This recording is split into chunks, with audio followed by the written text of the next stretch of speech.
ঠিকানা আমার না নিলে বন্ধু, পথে পথে বাস করি। কখনো গাছের তলাতে, কখনো পর্ণকুটির করি। ঠিকই, একদম ঠিক কথা।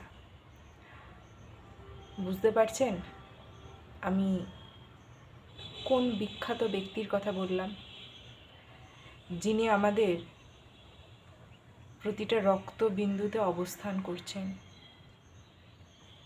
সেই কিশোর কবি সুকান্ত ভট্টাচার্যের কথা। খুব অল্প বয়সে মারাত্মক যক্ষা রোগে যিনি প্রাণত্যাগ করেন। চলুন আজকে কিশোর কবি সুকান্ত ভট্টাচার্যের ঠিকানা। ঠিকানা আমার চেয়েছো বন্ধু, ঠিকানার সন্ধান আজও পাওনি? দুঃখ যে দিলে করব না অভিমান। ঠিকানা না হয় না নিলে বন্ধু, পথে পথে বাস করি। কখনো গাছের তলাতে, কখনো পর্ণকুটির গড়ি। আমি যাযাবর, কুড়াই পথের নুড়ি। হাজার জনতা যেখানে, সেখানে আমি প্রতিদিন ঘুরি। বন্ধু, ঘরের খুঁজে পাই না কুপথ, তাই তো পথের নুড়িতে গড়ব মজবুত ইমারত।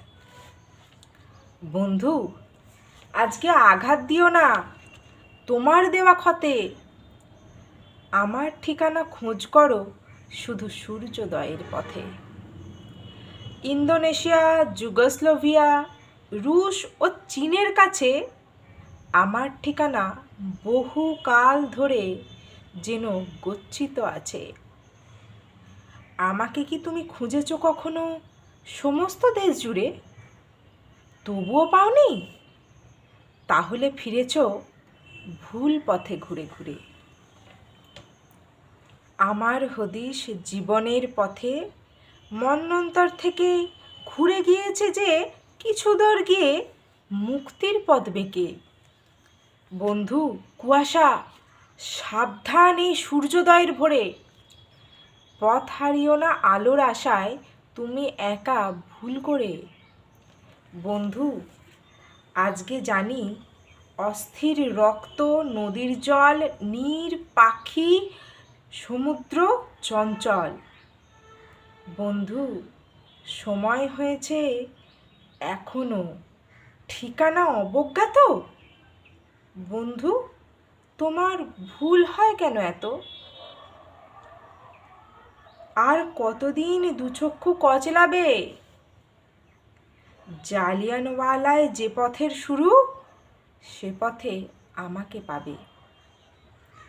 জালালাবাদের পথ ধরে ভাই ধর্মতলার পরে দেখবে ঠিকানা লেখা প্রত্যেক ঘরে, ক্ষুব্ধ এদেশে রক্তের অক্ষরে। বন্ধু, আজকে বিদায়। দেখেছ উঠল যে হাওয়া ঝোড়ো, ঠিকানা রইল। এইবার মুক্ত স্বদেশেই দেখা করো।